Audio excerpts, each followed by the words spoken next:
என்னடா அது இப்போ வாட் இஸ் லவ், நம்ம காட் இஸ் லவ்னு சொல்கிறோம். அந்த அன்பை ஒரு பக்கம் நம்ம எக்ஸ்பீரியன்ஸ் பண்ணுறோம். ஆனால் அந்த காடே அந்த லவ்வை வந்து நமக்கு எப்படி கொடுக்குறாரு, எதை பார்த்து கொடுக்குறாரு அப்படின்னு இருக்கும்போது அதை நம்ம கொஞ்சம் ஆழமாக யோசிக்கும் பொழுது நம்முடைய தேவை நமக்கே என்னன்னு தெரியல. சரிங்களா? அப்போது அப்படி தெரியாத போது அவர் எனக்காக வந்தார். என்னுடைய நீடு என்னன்னு, நான் தாண்டா உன் நீடுன்னு சொல்லி அவர் வந்தார்ல. ஸோ அதனால தான் காட் இஸ் லவ்ன்றோம், நீட் இஸ் லவ்ன்றேன். நீங்கள் உங்களோட நீடு என்னன்னு தெரியும் பொழுது அந்த இடத்துல நான் ஆட்டோமேட்டிக்காக கொடுக்கும் பொழுது அந்த லவ்வை எக்ஸ்பீரியன்ஸ் பண்ண ஆரம்பிக்கிறோம். ஸோ நீடு தெரியாதனால தான் அந்த அன்பு நம்ம கொடுக்க முடியல, வாங்கவும் முடியலைங்க. என்னோட நீடு என்ன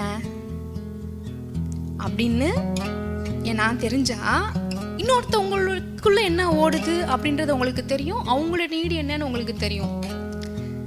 சரிங்களா? ரிஜெக்ஷன்றது மேலாப்படி உள்ள விஷயங்க.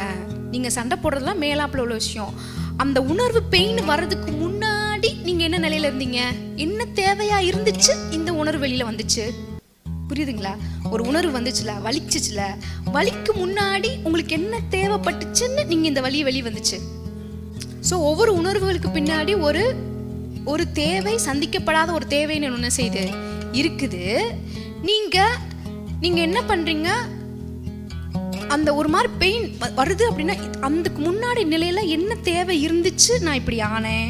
ஸோ என்னன்னா நமக்குள்ள என்ன தேவை அப்படின்றத நீங்கள் அவங்களுக்குள்ள அவேர்னஸ்குள்ளே போனீங்கனாலே அதை கரெக்டாக எடுத்து சொல்லணும்னா அங்கேருந்து அது கிடைக்குதுன்னா அங்கே தான் நம்ம அன்பு கூறப்பட்டதாக உணர ஆரம்பிக்கிறோம்.